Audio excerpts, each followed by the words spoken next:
Hello guys, hello friend, कैसे हैं आप सभी? कैसे चल रही है आपकी ज़िंदगी? बढ़िया, मज़े में। मैं शौकत स्वागत करता हूँ आप सभी का आज के सेशन में। काफ़ी धमाकेदार सेशन होगा क्योंकि इस सेशन में, इस वीडियो में हम करेंगे एक नए चैप्टर की स्टार्टिंग। हमारा जीएसटी बिल्कुल अच्छे से हो गया क्लास 10th आईसीएसई मैथ्स का। कौन सा? जीएसटी। यस, जीएसटी में हमने सबसे पहले इंट्रो वीडियो देखी, फिर फर्स्ट एक्सरसाइज की, फिर इंट्रो वीडियो देखी इनपुट टैक्स क्रेडिट की, फिर एक्सरसाइज की, फिर टेस्ट और सॉल्व किया। और आपको आई होप प्रीवियस ईयर की पीडीएफ भी मिल गई होगी। जल्दी से आके डाउनलोड कर लीजिए और प्रैक्टिस भी कर लीजिए उन क्वेश्चंस का। तो जीएसटी का हमारा हो गया पूरा सिस्टम खत्म। अगर आपने नहीं देखा है तो जाकर देख लीजिएगा, अच्छे समझ में आ जाएगा। तो जैसा कि फिर नेक्स्ट चैप्टर है हमारी सेलिना में जीएसटी के बाद बैंकिंग। तो आज हम बैंकिंग चैप्टर का लेंगे बेसिक इंट्रो, क्योंकि पूरी जो चैप्टर है उसमें केवल एक छोटा सा ही इंट्रो पे, छोटे से कॉन्सेप्ट पे पूरी आपकी एक्सरसाइज बेस्ड है, पूरा चैप्टर बेस्ड है। तो बस आज की वीडियो में इंट्रो हो जाएगा, फिर हम उसके बाद वाली वीडियोस में क्वेश्चंस करेंगे बिल्कुल अच्छी तरीके से। बिल्कुल सिंपल क्वेश्चन है, बिल्कुल प्रॉब्लम भी नहीं होगी आपको, काफ़ी मजा आएगा। रेडी है कि नहीं है? जल्दी से बताइए। पहले कभी पढ़ा है आपने बैंकिंग? नहीं पढ़ा है? कोई बात नहीं, पढ़ा है तो अच्छी बात है, नहीं पढ़ा है तो पढ़ लीजिएगा, ठीक है। बिल्कुल अच्छे से देखेंगे। और एनर्जी क्या है, एनर्जी लेवल हाई है कि नहीं है? पढ़ने के लिए इंटरेस्टेड हो कि केवल आ गए हो बस ऐसे ही पढ़ लेते हैं आज मैथ, देखते हैं क्या पढ़ा रहे हैं ये। भैया अंदर से इंटरेस्ट हो तभी अच्छे समझ में आएगा, ज़बरदस्ती मत बैठिए, बता दे रहा हूँ पहले, ठीक है। तो आज हम करेंगे सर बैंकिंग को हम समझेंगे बिल्कुल बेसिक से, और इस चैप्टर में कहाँ पर क्या यूज़ है केवल उस कॉन्सेप्ट को अच्छी तरीके से समझेंगे, ठीक है। रेडी है कि नहीं है? जल्दी से लाइक शेयर कर दो, फिर आगे बढ़ते अपन वीडियो को स्टार्ट करते हैं, ठीक है। चलिए, तो अब हम बात करें सर बैंकिंग की, तो बैंकिंग को साइड में रखते हैं। मान लेते हैं सर आपको अगर बिजनेस करना है बिजनेस, कितने लोगों को करना है बिजनेस, कि जॉब करनी है, जॉब में मत करो, क्योंकि बैंकिंग तो बट ऐसा एक सेक्टर है जो कि हर एक से लिंक करता है, चाहे आप जॉब कर रहे हो या बिजनेस कर रहे हो या फिर कुछ और कर रहे हो, उससे भी कैसे बताते हैं अभी, ठीक है। तो जो जॉब कर रहे हैं तो वो ठीक ही है, उनके लिए भी यूज़ कैसे होगा बताते हैं अभी। लेकिन जिनको बिजनेस करना है तो उनको सब पैसों की जरूरत पड़ती है। पैसे है नहीं है, क्योंकि इतने बड़े अमीर तो अपन है नहीं है, अंबानी अडानी तो है नहीं है, गरीब लोग हैं मिडिल क्लास के, तो पैसों की ज़रूरत है। तो बैंक कहता है भैया तुम्हें अगर बिजनेस स्टार्ट करना है तो लोन लो हमसे, हम लोन देंगे तुम्हें, बिजनेस करो, खूब करो बिजनेस, और फिर वापस कर देना पैसा जैसे ही आ जाए। सर आईफोन ख़रीदना है, सर पैसे नहीं है, बैंक कर लो भैया, लोन ले लो, मोबाइल के लिए भी लोन ले लो, लोन लेके मोबाइल खरीद लो, आईफोन है, यूज़ करो फिर उसको। हाँ बढ़िया। सर घर नहीं है, घर ही खरीदना है, होम लोन ले लो, पढ़ाई करनी सर पैसा नहीं है, एजुकेशन लोन ले लो। बैंक हर टाइप के आपको लोन प्रोवाइड करता है, जिसकी वजह से आप वो काम कर लीजिए जो आप नहीं कर पा रहे हो पैसों की वजह से। अगर हम सीधा बोलें कि बैंकिंग एक ऐसी इंस्टीट्यूशन है, फाइनेंशियल इंस्टीट्यूशन, जो कि आपको या तो पैसे दे रहा है, आपसे उधार दे रहा है या लोन, ठीक है, या फिर अलग अलग टाइप के वो सर्विस प्रोवाइड करता है आपको, और आप भी उस बैंक को पैसे दे सकते हो। मतलब बैंक को पैसे देना नहीं है, जमा कर सकते हो बैंक में पैसे डिपॉजिट के फॉर्मेट में, ठीक है। मतलब मेन 3 काम करता है बैंक, लैंडिंग मनी या फिर और डिपॉजिट, मतलब आप डिपॉजिट कर सकते हो, थर्ड सर्विस प्रोवाइड करता है। 3 टाइप के काम करता है बैंक। एक तो सर लोन देता है, सेकंड आप डिपॉजिट कर सकते हो या फिर ये आपको मतलब डिपॉजिट लिख सकते हो यहाँ पर डिपॉजिट, और थर्ड है सर्विसेज, अदर सर्विसेज प्रोवाइड करता है, ठीक है। अब जैसे कि अगर आप गवर्नमेंट एम्प्लॉई है तो आपको जो इनकम मिलती है ना गवर्नमेंट के थ्रू, तो वो बैंक के थ्रू ही मिलती है आपको, तो वो सर्विस हो गई एक टाइप की। डिपॉजिट क्या है बताते हैं। लोन तो आपको क्लियर है कि कोई अगर आपको बिजनेस करना है स्टार्ट हो, घर लेना है, एजुकेशन करना है, तो आप लोन ले सकते हो गवर्नमेंट से, कार खरीदनी है, कार के लिए लोन ले लीजिए, ठीक है, इस टाइप से। डिपॉजिट क्या है सर? डिपॉजिट ये है कि मान लेते बैंक कहती है कि अगर आपके पास पैसा जुड़ रहा है, आप सेव कर रहे हो, तो ये बैंक में रखो ना, घर पे रख के थोड़ी ना बढ़ेगा। घर पे अगर आपके पास 10,000 रुपये जुड़ गए हैं, सेव कर लिए, तो वो 10,000 के 10,000 ही रहेंगे, उनकी कीमत लेकिन कमी हो रही है विद टाइम, समझ रहे हो। तो बैंक कहता है भाई तुम घर पे रखने की बजाय बैंक में दो, हम तुम्हें कुछ इंटरेस्ट भी देंगे, ठीक है, बैंक में दो, कुछ इंटरेस्ट भी देंगे, बैंक में डिपॉजिट करिए। तो बैंक अगर मान लीजिए आपने बैंक में 10,000 रुपये दिए, तो वो जो भी इंटरेस्ट रेट होगा उसके अकॉर्डिंग आपको 50-60 रुपये और देगा एक्स्ट्रा, ये बोल रहा है बैंक। इसलिए घर पे मत रखो, बैंक में रखो। तो सर बैंक कहाँ से देता है पैसे? बैंक के पास क्या बन रहा है, मशीन लगी है? नहीं सर, एक्चुअली आपने जो पैसे बैंक को दिए 10,000, तो बैंक उस पैसे को आगे किसी को दे रहा होगा लोन पर, क्योंकि भैया तुम्हारे पास पैसे थे, तुमने बैंक को दे दिए। अब दूसरे को ज़रूरत है पैसे की तो वो बैंक से लेगा। अब जैसे अगर बात करें बैंक कमाता कैसे, थोड़ा सा अगर इस पर हम बात करते हैं। आपने 10,000 रुपये दिए, छोड़ो, बैंक बोले कि मैं आपको सर कितना 2% का रिटर्न दे रहा हूँ, 2 तो नहीं होगा, 3-4 होगा, समथिंग डिपेंड करता है अलग अलग। बैंक ने कहा मैं तुम्हें 2% रिटर्न से दे दूँगा वापस। जैसे कि मान लेते हैं आपने बैंक में 100 रुपये जमा किए, ठीक है, और बैंक प्रिंसिपल कहते हैं इसको, जो अमाउंट आप जमा करते हो, और बैंक दे रहा है सर लेट से 5%, थोड़ा सा अच्छे समझेंगे, 5% रिटर्न दे रहा है बैंक।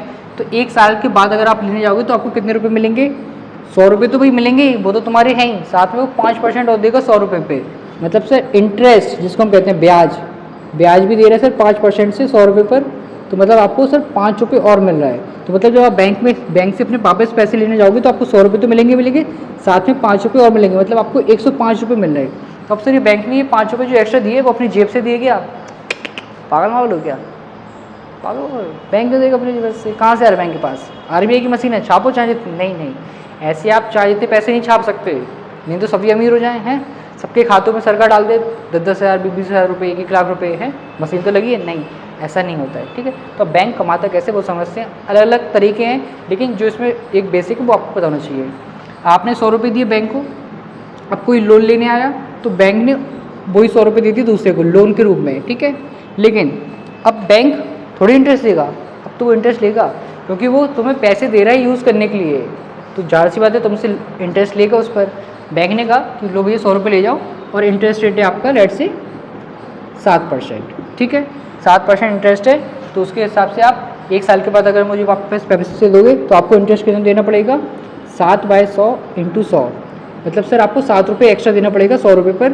तो मतलब जो बैंक को रुपये मिलेंगे 1 साल के बाद मिलेंगे 100 रुपये तो मिलेंगे क्योंकि बैंक ने 100 रुपये उधार दिया है, लोन दिया है, 7 रुपये और 107 रुपये, मतलब 107 रुपये बैंक को मिल गया, और उस 7 रुपये में से वो 5 रुपये तुम्हें देगा, 2 रुपये उसकी इनकम हो गई है। समझ रहे हो? अरे समझ रहे हो कि नहीं समझ रहे हो? बताओ भैया। तुम डिपॉजिट करे तुम्हें इंटरेस्ट मिल रहा है, और वो लोन दे रहा है तो उसको इंटरेस्ट मिल रहा है, तो उसी इंटरेस्ट में से तुम्हें इंटरेस्ट देता है, अलग से नहीं दे रहा है वो कहीं से, अपने पास से थोड़ी ना देगा। फालतू की बातें करते हो, तुम किसी को दे दोगे हैं? अपने पास से रुपये नहीं दोगे ना, जब तुम्हें कहीं से मिलोगे तब जाके तुम उसको दोगे, तब भी ना दो क्या पता, लेकिन बैंक तो दे भी रहा है, ये समझो, ठीक है। तो इस टाइप से आप समझते हो कि डिपॉजिट में और लोन में किस टाइप से डिफरेंस देखने को मिलता है। डिपॉजिट में जो आपने बैंक को दिया पैसा तो बैंक ने यूज़ किया, इसलिए बैंक रेट दे रहा है, इंटरेस्ट दे रहा है। जब बैंक ने लोन दिया तो वो पैसे का यूज़ कोई दूसरा कर रहा है तो वो इंटरेस्ट देगा। इस टाइप से अपना पूरा सिस्टम चलता है। और सर्विसेज में अलग अलग टाइप से, जैसे कि किसी स्कूल की फ़ीस वगैरह भी आप बैंक के थ्रू भरते हैं, सैलरीज तो आपको मिलती है बैंक के थ्रू, तो अलग अलग सर्विस भी प्रोवाइड करता है बैंक। तो वो भी हमें सेक्टर एक पार्ट नहीं पढ़ना है, लेकिन मेनली हमें पढ़ना क्या है वो देखते हैं, ठीक है। पहले इतना क्लियर है। और बैंक को रेगुलेट कौन करता है? सभी बैंक्स का जो रेगुलेटर है वो है आपका RBI। कौन है? RBI, reserve bank of India, ठीक है। तो इतना आई थिंक बेसिक आपको समझ में आ गया कि बैंक का क्या सिस्टम है, क्या क्या काम करता है। उसके बाद हम बात करते हैं कि सब बैंक में किस किस टाइप के अकाउंट्स होते हैं। अकाउंट्स देखने में टाइप्स ऑफ अकाउंट, ठीक है। अकाउंट्स क्या होते हैं जिसमें हमें देखने मिली टाइप्स ऑफ अकाउंट स्पेशली, जिसमें से स्पेशली एक हमें पढ़ना है। सर सबसे कॉमन जो सबका होता है, जनरली सभी का होता है, सेविंग अकाउंट। कौन सा सर? सेविंग अकाउंट, बिल्कुल सही सुना आपने। सेविंग अकाउंट मतलब वही जो भी मैंने बताया कि आपके पास पैसा है घर पे रखा सड़ जाएगा, जंग लग जाएगी, दीमक लग जाएगी, इससे अच्छा सर उस पैसा को बैंक में डाल दो, कछु इंटरेस्ट तो दे ही देगा। तुम कछु नहीं कर रहे हो तो बैंक में डाल दो, बैंक कुछ ना कुछ तो देगा, ना से हाथ हो जाएगा। तो उस टाइप के अकाउंट्स को कहते हैं सेविंग अकाउंट, जिसमें आप अपना अमाउंट, अपना पैसा, बचा हुआ पैसा सेव करते हो, उस पर बैंक आपको इंटरेस्ट देती है, वो होता है आपका सेविंग अकाउंट, ठीक है सर। दूसरा आपका होता है सर करेंट अकाउंट।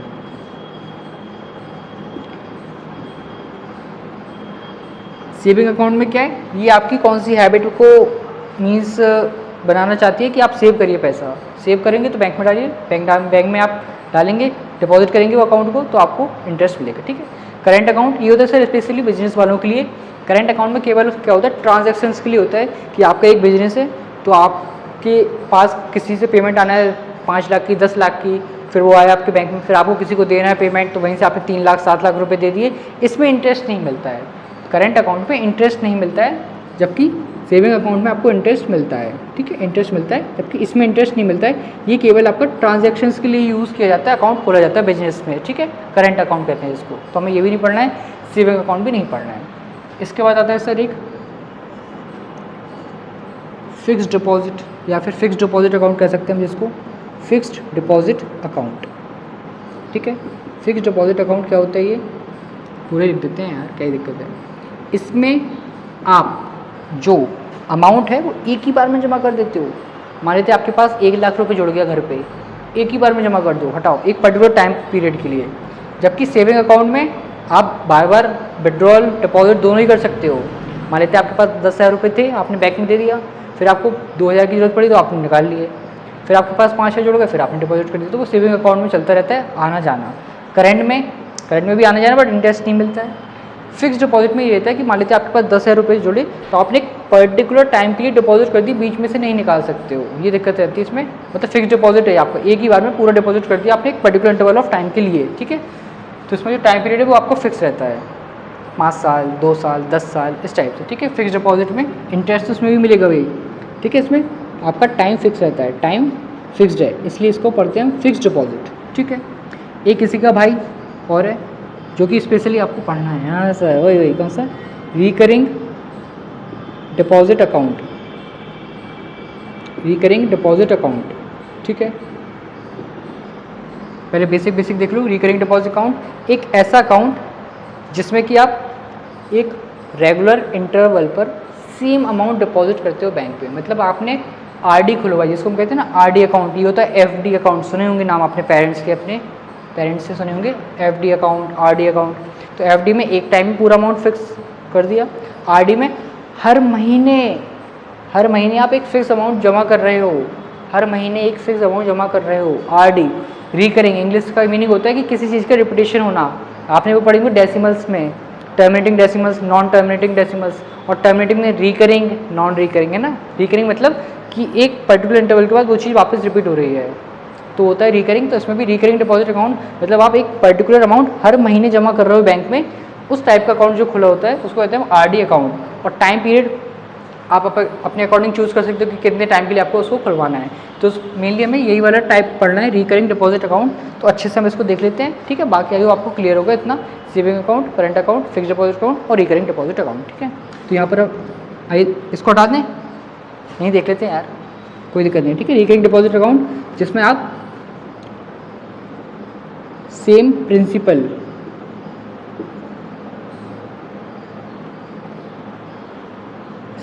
जमा करते हो हर महीने, ठीक है, every month. Same principal deposit या फिर same amount of money deposit every month, हर महीने आप एक सेम अमाउंट जमा करते हो, बैंक में डिपॉजिट करते हो, ठीक है। इसको क्या क्या इसमें और हमें देखना है वो थोड़ा सा देख लेते हैं, बेसिक आपको नॉलेज होनी चाहिए, ठीक है। हर महीने आप एक सेम अमाउंट जमा करते हो, इसको हम प्रिंसिपल कहते हैं। किस रेट पर कर रहे हो, मतलब बैंक किस रेट पर आपको इंटरेस्ट दे रहे हो, उसको R% से हम रिप्रेजेंट करते हैं। और कितने टाइम के लिए कर रहे हो उसको हम N से करते हैं रिप्रेजेंट। इंटरेस्ट जो मिलता है वो होता है आपका इंटरेस्ट, INT, आई से भी करते हो। और एक वर्ड है इंपॉर्टेंट, मैच्योरिटी वैल्यू, उसको भी हम देखेंगे। सबसे पहले और अच्छे समझिए, रिकरिंग डिपॉजिट अकाउंट में आप एक पर्टिकुलर अमाउंट हर महीने जमा कर रहे हो, ठीक है सर। उसके बाद इसमें सर जो आपका अमाउंट है ना वो 5 का मल्टीपल होना चाहिए। मतलब ऐसे बात करें अगर हम कि 100 रुपये, 105 रुपये, 110 रुपये, 125, 130, 5 का मल्टीपल्स के फॉर्मेट में होना चाहिए आपका अमाउंट। सेकंड थिंग क्या है कि मिनिमम इसमें आपका ये टाइम पीरियड, अगर हम बात करें टाइम पीरियड ये रहता है सर 3 मंथ से, किसी में 6 मंथ भी रहता है, तो थोड़ा सा कन्फ्यूज मत होइएगा, 3 मंथ टू 10 ईयर्स, ठीक है। और आपका जो टाइम है वो मल्टीपल ऑफ 3 रहना चाहिए, मल्टीपल ऑफ 3 मंथ्स। मतलब आप एक आरडी अकाउंट को खुलवा तो सकते हो, लेकिन कितने टाइम के लिए, 3 मंथ्स की मल्टीपल के लिए। कैसे समझिए, नहीं सर समझाओ। मतलब आपने 3 महीने के लिए खुलवाया, 6 महीने के लिए खुलवाया, 9 महीने के लिए, 12 महीने के लिए, 3 का मल्टीपल 15 महीने, 18 महीने, 21 महीने, 24 महीने, इस टाइप से, ठीक है। तो मतलब जो टाइम पीरियड होगा आरडी के लिए वो आपका मल्टीपल ऑफ 3 मंथ्स होगा, ठीक है। और जो आपका डिपॉजिट होगा every month, deposit same amount या फिर सेम मनी, क्या लिख दिया ये, सेम मनी एवरी मंथ, ठीक है। हर महीने आप जमा करोगे। और जो आपका इसमें प्रिंसिपल होगा वो आपका मतलब 5 का राउंड ऑफ होना चाहिए, तो 5 की रिस्पेक्ट होना चाहिए, अलग अलग नहीं होना चाहिए। मतलब ऐसे 123, 127 नहीं कर सकते, 120, 125, 130 इस टाइप से। और जिसमें इंटरेस्ट मिलता है, इंटरेस्ट वो आपको क्वार्टरली मिलता है, मतलब क्वार्टरली समझ रहे हो ना, साल में 4 बार मिलता है आपको क्वार्टरली, हर 3 महीने में मिलता है आपको इंटरेस्ट, ठीक है। टाइम पीरियड हो गया, और इसमें रेट ऊपर से फिक्स रहती है, किसी बैंक की कुछ है किसी की कुछ है, तो वो अलग अलग रहती है। तो आपको थोड़ा सा इतना बस पता होना चाहिए था बेसिक, कि हर महीने जमा करना है हमें एक पर्टिकुलर अमाउंट, कितने टाइम के लिए कर सकते हो, कम से कम 3 महीने, मैक्सिमम 10 साल के लिए, ठीक है। और 3 के मल्टीपल्स होना चाहिए, ऐसा नहीं कि आप 4 महीने के लिए खुलवा रहे हो, 5 महीने के लिए नहीं, 3 का मल्टीपल होना चाहिए। जो टाइम पीरियड है वो 3 का मल्टीपल, और इंटरेस्ट है वो क्वार्टरली मिलता है, हर 3 महीने में मिलता है एक बार, वो डिपेंड करता है कि क्या रेट है उसका, उसके बेसिस पर, ठीक है। इतना क्लियर है, कोई डाउट है यहाँ तक? नहीं है? तो आपका बेसिक हो गया आरडी अकाउंट का बेसिक। अब हम इसके बाद पढ़ेंगे, इसको एक चीज़ और देख लीजिए कि जिस टाइप के अकाउंट में आपको इंटरेस्ट लास्ट में मिलता है, मतलब जब आपके पूरा टाइम हो जाएगा ये 10 साल 5 साल जितना भी, तो उसके बाद आपको जो आपने जमा किया वो भी मिलेगा, साथ में इंटरेस्ट भी मिलेगा। इस एक ऐसे टाइप का अकाउंट जिसमें आपको जो आपने जमा किया वो और इंटरेस्ट, या फिर इंटरेस्ट हम बोले लास्ट में मिलता है, उस टाइप के अकाउंट को आप क्यूमुलेटिव डिपॉजिट अकाउंट भी कह सकते हो। तो आपको नेम भी देखने को मिल सकता है इसमें, cumulative deposit account, cumulative account या फिर क्यूमुलेटिव डिपॉजिट अकाउंट, क्यूमुलेटिव,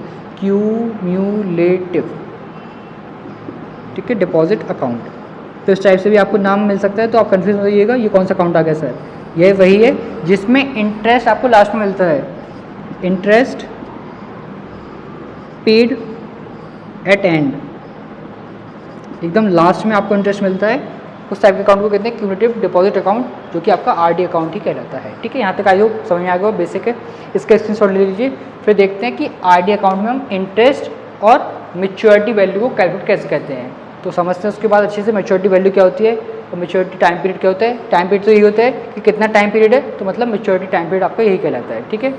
और मैच्योरिटी का मतलब ये सीधा सीधा कि आपका जो अमाउंट है वो मैच्योर हो गया है, मतलब पूरा हो गया टाइम पीरियड, तो वो आपको मिल जाएगा, ठीक है। कितना तो आप समझते हैं, जल्दी से स्क्रीनशॉट लो इसका, पहले ले लिया स्क्रीनशॉट, चलिए ठीक है। आइए अब समझ लेते हैं कि मैच्योरिटी वैल्यू क्या होता है और इंटरेस्ट क्या होता है। इंटरेस्ट तो आई होप आपको समझ में आ रहा है कि जो ब्याज मिलता है उसको कहते हैं हम इंटरेस्ट, और मैच्योरिटी वैल्यू क्या होती है कि जो आपको आपने जमा किया वो प्लस इंटरेस्ट, उन दोनों का सम को कहते हैं मैच्योरिटी वैल्यू, ठीक है। इंटरेस्ट क्या है,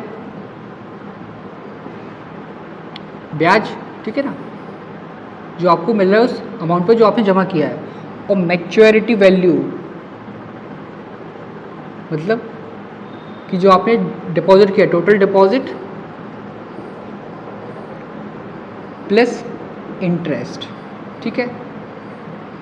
तो यहाँ से आपको मिलता है मैच्योरिटी वैल्यू, मतलब आपने एक आरडी अकाउंट खुलवाया अपना 5 साल के लिए, तो 5 साल तक आपने हर महीने पैसे जमा किए, तो 5 साल के बाद जब आप अपना पैसा लेने जाओगे तो जो आपने जमा किया वो तो मिलेगा ही मिलेगा, साथ में सर इंटरेस्ट भी मिलेगा, तो उसी पूरे अमाउंट को कहते हैं मैच्योरिटी वैल्यू, ठीक है। और सर इस अकाउंट का फ़ायदा ये कि आपकी सेविंग में, जो सेविंग की हैबिट है उसको बनाने में मदद करता है, क्योंकि आपको पता है सर कि आपने आरडी अकाउंट खुलवा लिया तो आपके ऊपर तलवार लटक रही है हर महीने 1000 रुपये जमा करने की, तो 1000 तो आपको जमा करना ही है, चूक नहीं सकते हो, दिक्कत हो जाती है फिर। पर उतना डीप में जाना नहीं है, इसलिए बता रहा हूँ कि केवल सेविंग की जो हैबिट है उसको ये और डेवलप करती है कि हर महीने आपको 1000 रुपये तो जमा करनी है बैंक पे, 1000 2000 जो भी हो, तो उससे आप सेविंग कर पाओ, खर्चों को थोड़ा कम कर पाओ, उसमें आपको मदद करती है। काफ़ी अच्छी एक ये कह सकते हो आप, क्या है, तरीका है, टैक्ट है, जिसकी हेल्प से आप सेविंग पर फोकस कर सकते हो, ठीक है। तो हम समझते हैं सर मैच्योरिटी वैल्यू कैसे निकालते हैं, उसके पहले समझते हैं इंटरेस्ट कैसे निकालते हैं, कि टोटल इंटरेस्ट आपको कितना मिलेगा पूरे टाइम पीरियड के लिए, ठीक है। एक सिनेरियो कंसिडर करते हैं, पहले कंसिडरेशन ले लेते हैं हम। मान लेते हैं कि आपने पी प्रिंसिपल जमा कर रहे हो हर महीने, ठीक है, कितने टाइम के लिए, एन टाइम के लिए, कितने टाइम के लिए, एन टाइम के लिए, अरे बोलो भाई, एन टाइम के लिए, ठीक है, कितने रेट पर, आर रेट पर, ठीक है। तो हम निकालना है टोटल इंटरेस्ट कितना होगा, फिर से सर टोटल इंटरेस्ट कितना होगा, तो आपने आयोग एक फॉर्मूला पढ़ा होगा क्लास 9th में, सिंपल इंटरेस्ट के लिए या फिर इंटरेस्ट के लिए P into R into T upon T, P into R into T upon 100 years. Interest का फॉर्मूला पढ़ा होगा आयोग, P into R into T upon 100, पढ़ा है कि नहीं, पढ़ा है, वेरी गुड। टी याद रखना किस में होता है, ईयर्स में होता है, टी ईयर्स में होता है, मंथ्स में नहीं होता है, ठीक है। अब अगर हम बात करते हैं इसमें, ये आपका एन क्या है, इसमें ईयर नहीं है भैया, ध्यान से मंथ है, ठीक है, बोल लिख दे रहा हूँ मैं, इन मंथ्स। बस आपको कुछ कंसिडरेशन है वो याद रखना है कि जो प्रिंसिपल है वो 2 रुपीज़ में होगा हर महीने वाला, जो आर है वो रेट होगा एनम पर एनम के लिए, और जो एन है वो आपका मंथ्स में होना चाहिए, ईयर में नहीं। अगर वो बोले 2 साल तो 2 साल को पहले आप मंथ में देखोगे कितना होता है, वो आपको वैल्यू पुट करनी है। आप समझते हैं थोड़ा अच्छे से। जो इंटरेस्ट होगा वो कैसे निकालेंगे। सब पहले अगर हम बात करें, जब हमने पहले महीने जब हमने पहली किस्त जमा की है, पहली किस्त कैसे है जिसको हम, तो हमने ₹P किया जमा बैंक में, कितने के रेट पर, R रेट पर, कितने टाइम के लिए सर, जैसे कि एन टाइम है, एन मंथ्स है, मान लेते 12 महीने हैं, तो बैंक हमारे उस वाले अमाउंट को 12 महीने तक अपने पास रखेगा। रखेगा सर, बिल्कुल रखेगा। रखेगा हाँ कि ना, बोलो। ये भी मंथ्स में है तो अपॉन में 100 आएगा।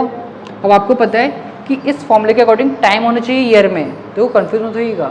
इंटरेस्ट फॉर्मूला जब आप लगाते हो तो उसमें P into R into T upon 100 होता है और टी होता है ईयर्स में, जबकि इस केस में हमें जो टाइम रखना है वो रखना है मंथ में। तो आपने बोल दिया एन मंथ, तो अब जो एन है ना अपॉन में 12 भी आएगा साथ में, जिसकी वजह से हम उसको ईयर्स में चेंज कर सकते हैं। हाँ कि ना, जल्दी से। एन मंथ्स है तो ईयर की बात करेंगे। अगर बोल रहे हैं हम 12 महीने के लिए तो 12 से 12 को डिवाइड करोगे तो 1 साल हो गया ईयर्स के फॉर्मेट में, ठीक है।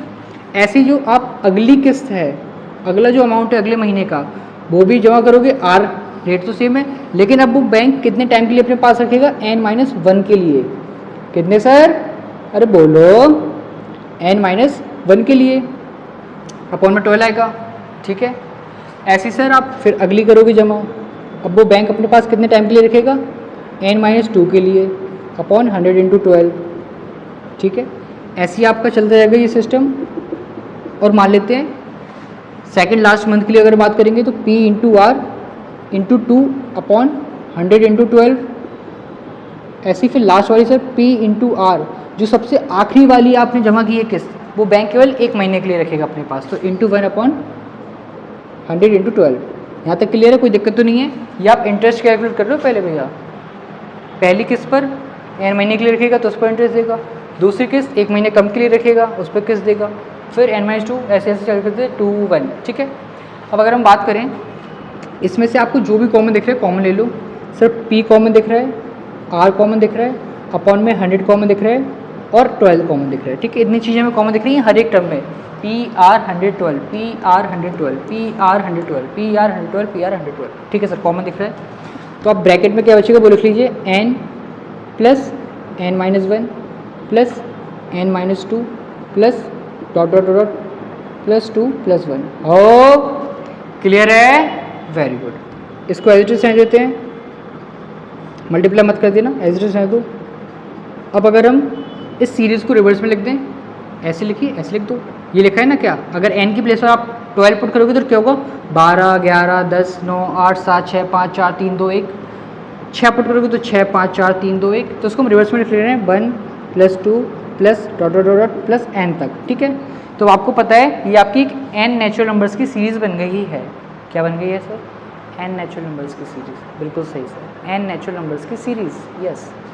तो अगर हम बात करेंगे P into R upon 100 into 12, तो n नेचुरल नंबर का अगर आपको सम निकालना है कभी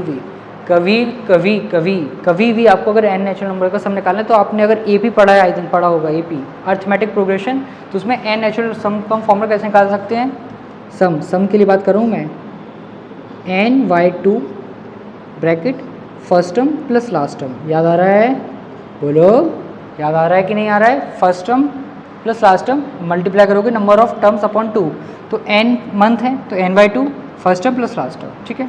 इस टाइप से आप ऐड कर लीजिएगा। अब इसको अच्छी तरीके से लिखते कैसे वो देख लो। तो आप P अलग से लिख देते हो, 100 आ जाएगा R के अपॉन में, क्योंकि 100 R की ही वजह से आ रहा है, रेट परसेंट था, और फिर जो ये 12 आया था ये आया था मंथ्स की वजह से, टाइम की वजह से, तो ये हो जाएगा हमारा n, इसको लिख लेना है n+1 अपॉन 2 इंटू 12। तो आपका ये बन जाता है ये फॉर्मूला किसके लिए, इंटरेस्ट के लिए, कि आपको टोटल कितना इंटरेस्ट मिलेगा उस RD अकाउंट में, ठीक है, उतने टाइम के लिए। क्लियर है, यहाँ तक दिख रहा है। इंटरेस्ट आ गया P into R upon 100 into n+1 upon 2 into 12। इसकी फॉर्मूले की हेल्प से आप इजी निकाल सकते हो इंटरेस्ट कितना मिल रहा है। आया कि नहीं यार, बोलो बे, आया समझ, आया समझ। एक बार स्क्रीन शॉट ले लीजिए, देख लीजिए, देख लो मैं क्लियरिटी है, कहीं कट तो नहीं रही स्क्रीन, हाँ बिल्कुल सही है, ठीक है, यहाँ तक क्लियर है। तो ये हो जाएगा आपका इंटरेस्ट कितना मिला है आपको इतने टाइम पीरियड में, इस प्रिंसिपल से इतने रेट पर, ठीक है। अब अगर हम सर बात करते हैं कि ये तो के इंटरेस्ट मतलब ब्याज कितना मिल रहा है। लेट से n महीने के बाद आप गए हो बैंक में, लाओ ये पैसा दो, पूरा पैसा दो भैया, 1 रुपये कम नहीं दूंगा, पूरा दो वापस, पूरा दो। तो वो आपने जमा किया वो देगा, साथ में इंटरेस्ट देगा। तो मतलब सर मैच्योरिटी वैल्यू लेने जा रहे हो आप, तो मैच्योरिटी वैल्यू हम कैसे फाइंड आउट करते हैं? Total deposit plus interest. हो बोलो भाई, टोटल डिपॉजिट प्लस इंटरेस्ट, ठीक है सर। तो सर मैच्योरिटी वैल्यू, अब डिपॉजिट कितना किया ये बता पाओगे कि नहीं बता पाओगे? बताओ जल्दी से बताओ। अगर आप हर महीने 100 रुपये जमा कर रहे हो तो 12 महीने में कितने जमा किए होंगे आपने? सर 100 × 12 कैसी बात करते हो सर, इतना सिंपल है, 1200। हाँ, तो मतलब जो प्रिंसिपल आप हर महीने जमा कर रहे हो वो कितने मंथ के लिए किया वो उनका प्रोडक्ट करोगे तो टोटल डिपॉजिट आ जाएगा, प्लस इंटरेस्ट आपने निकाल ही लिया है, P × R/100 × n+1/2 × 12। तो ये बहुत ही प्यारा सा खूबसूरत सा फॉर्मूला आपके सामने प्रस्तुत है सर, जो कि हेल्प करेगा हमें मैच्योरिटी वैल्यू फाइंड आउट करने के लिए किसी भी क्वेश्चन में। बस 2 ही फॉर्मूला है इस चैप्टर में, ख़त्म चैप्टर। ये हो गया पूरा बेसिक्स है, मैच्योरिटी वैल्यू कैसे निकालते हैं, इंटरेस्ट कैसे कैलकुलेट किया जाता है, अच्छी तरीके से देख लो, कोई दिक्कत नहीं है। मैच्योरिटी वैल्यू जब भी बोलें मतलब क्या है, टोटल डिपॉजिट प्लस इंटरेस्ट, और टोटल डिपॉजिट मतलब प्रिंसिपल पर मंथ का into number of month plus interest का formula P × R/100 × n+1/2 × 12। I hope आपको समझ में आ गया है। जल्दी से स्क्रीनशॉट ले लीजिए इसका, पहले ले लीजिए स्क्रीनशॉट, वेरी गुड, ठीक है। तो आज की इस वीडियो में हमने छोटा सा कॉन्सेप्ट देख लिया, इंट्रो ले लिया पूरा रिकरिंग डिपॉजिट अकाउंट का। क्या होता है आरडी अकाउंट? एक ऐसा अकाउंट जिसमें आपको हर महीने एक पर्टिकुलर अमाउंट बैंक में जमा करना पड़ता है एक पर्टिकुलर टाइम पीरियड के लिए, जिस अमाउंट पर बैंक एक पर्टिकुलर रेट पर आपको इंटरेस्ट देती है, ठीक है। और मैच्योरिटी वैल्यू क्या होती है? जब आप उस अमाउंट को लेने जाते हो बैंक में, उतने टाइम के बाद में, जितने भी समय के लिए आपने आरडी अकाउंट खुलवाया है उतने टाइम के बाद लेने जाओगे तो उस पूरे अमाउंट को कहते हैं मैच्योरिटी वैल्यू। मतलब आपका जो अमाउंट है वो मैच्योर हो गया और कितने टाइम के लिए आपने जमा किया उसको हम कहते हैं सिंपली मैच्योरिटी टाइम पीरियड कह सकते हो, या फिर आपका टाइम इंटरवल आ जाएगा। याद रखना जो टाइम है वो आपको मंथ्स में ही होना चाहिए। कहीं लिखा है 2 साल तो पहले आप मंथ में चेंज करोगे फिर उसकी वैल्यू को पुट करोगे, याद रखिएगा, ठीक है। इस टाइप से निकालते हैं। अगर आपको समझ में आ गया है, ये मैंने बता भी दिया फॉर्मूला कैसे फॉर्म हुआ है, डायरेक्ट नहीं बताया, नहीं तो तुम कहोगे सर रटवा रहे हो क्या, समझाओ तो फॉर्मूला कैसे है। सर फॉर्मूला ऐसे है, ठीक है। आई आपको समझ आएगा। आज की छोटी सी वीडियो थी लेकिन काफ़ी अच्छी वीडियो रही, हेल्पफुल रही होगी आई थिंक, ऐसे ही मैं आशा करता हूँ। कोई कमी लगी तो बताइएगा ज़रूर, और नेक्स्ट वीडियो में हम करेंगे इसके क्वेश्चंस फर्स्ट एक्सरसाइज के, सेकंड पॉइंट फर्स्ट के, ठीक है। आइएगा ज़रूर, बिल्कुल मिलकर करेंगे क्वेश्चन। जब तक अगर आपको बन पा रहे हैं तो ट्राई करिए क्वेश्चन इस कॉन्सेप्ट पर बेस्ड, नहीं तो फिर देखते तो हैं नेक्स्ट वीडियो में, ठीक है। आई आपको मजा आएगा, सीखने को मिलेगा, कुछ नॉलेज से जरूर मिलेगी, ठीक है। इसी तरह मुस्कुराते रहिए, हंसते रहिए और खुशियाँ बांटते रहिए। मिलते हैं नेक्स्ट वीडियो में, थैंक यू, जय हिंद। तो जरूर बताइएगा वीडियो कैसी लगी है, कुछ इंप्रूवमेंट कर सकते हैं तो जरूर करेंगे, कमेंट जरूर करिएगा, ठीक है। मिलते हैं नेक्स्ट वीडियो में।